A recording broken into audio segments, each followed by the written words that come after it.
एक बार महात्मा बुद्ध अपने शिष्यों के साथ कहीं सैर पर निकले थे। वहां उन्हें झाड़ियों के पीछे किसी की रोने की आवाज आने लगी। यह सुनकर वे आवाज के पीछे जाने लगे और वहां उन्होंने देखा कि एक आदमी बहुत जोर जोर से रो रहा था और उसके सामने एक बहुत गहरी नदी। वो अपने कदम बढ़ाने ही वाला था कि महात्मा बुद्ध ने उसके हाथ पकड़ लिए और बोले, कहीं तुम आत्महत्या करने की तो नहीं सोच रहे? उसने बोला, हाँ, मैं यही करने जा रहा हूँ। फिर बुद्धा ने कहा, बिल्कुल चले जाना, मगर जाने से पहले तुम मेरे शिष्यों को कुछ सिखा जाओ। वह बोला, भला मैं इन्हें क्या सिखा सकता हूँ? बुद्धा बोले, बस तुम इन्हें इतना बता जाओ कि तुम्हारी आत्महत्या करने की वजह क्या है, जिससे यह सब सीख जाए कि ऐसी बेवकूफी वाला काम कभी भी नहीं करना चाहिए। यह शब्द बहुत कठोर थे, जिन्हें सुनकर वह आदमी बुद्धा के चरणों में गिरकर रोने लगा और अपनी आत्महत्या करने की वजह बताने लगा। उसने बताया कि पहले वो एक इंसान हुआ करता था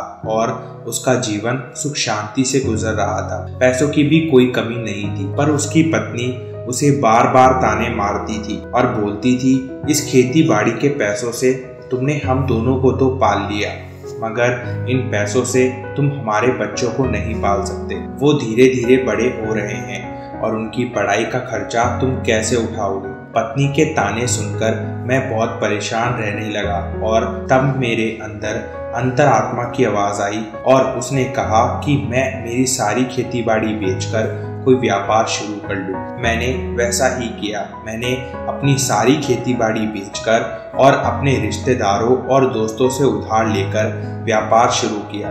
शुरू में तो सब सही चल रहा था, पर धीरे धीरे मैं उधार पर माल बेचने लगा और अब मेरे ग्राहकों ने उधार वापस करने से भी मना कर दिया और जिन रिश्तेदारों और दोस्तों से उधार लिया था उनका भी मुझ पर दबाव बन रहा था। मैं फिर बहुत परेशान रहने लगा और पहले की तरह मेरे अंतरात्मा की आवाज आई और उसने कहा कि अब मेरा इस दुनिया में कोई भी काम नहीं है। मेरा इस दुनिया से जाने का समय हो गया है और मुझे आत्महत्या कर लेनी चाहिए। बुद्धा ने उसकी सारी बातें सुनी और बोले कि तुम्हें अंदर से जो आवाज आई थी वो पक्का तुम्हारी अंतरात्मा की ही थी। उसने कहा, हाँ, वो मेरे अंतर आत्मा की ही थी। तब बुद्धा ने पूछा, क्या तुम जानते हो कि तुम्हारी आत्मा तुम्हारे शरीर के कौन से हिस्से में रहती है?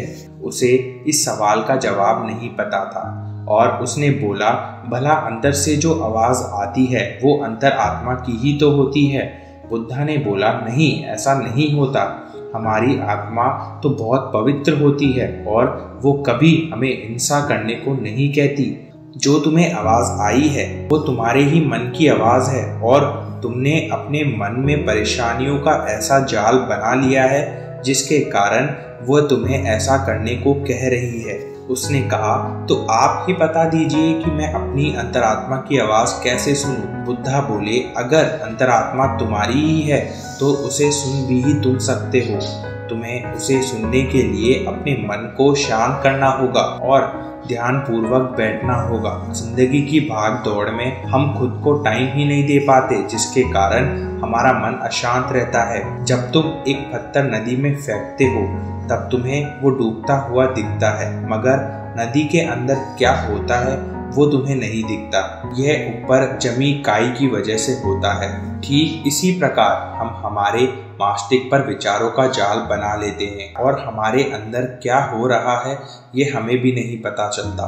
ध्यान करने से वो जाल हटता है और हमारा मस्तिष्क करुणा और संवेदना से भर जाता है। उस व्यक्ति को धीरे धीरे एहसास हुआ कि जो वह करने जा रहा था वो बिल्कुल गलत था। जब उसने अपने मन को ध्यानपूर्वक महसूस करा तो उसे अपने मन से कुछ अलग ही आवाज आने लगी। थोड़ी देर बाद वह शांत हुआ और बुद्धा के चरणों में पड़ गया। तब उस व्यक्ति ने शिष्य को समझाया कि बच्चों, चाहे कितनी भी मुश्किलें आए, कितनी भी कठिनाइयों का तुम्हें सामना करना पड़े, पर जो कदम आज मैं उठाने वाला था वो कभी भी तुम मत उठाना। अपने अंदर झांकना और शांति मन से फैसला करना। बुद्धा उसकी बातों से प्रसन्न हुए और मुस्कुराने लगे और शिष्यों के साथ वहां से प्रस्थान किया।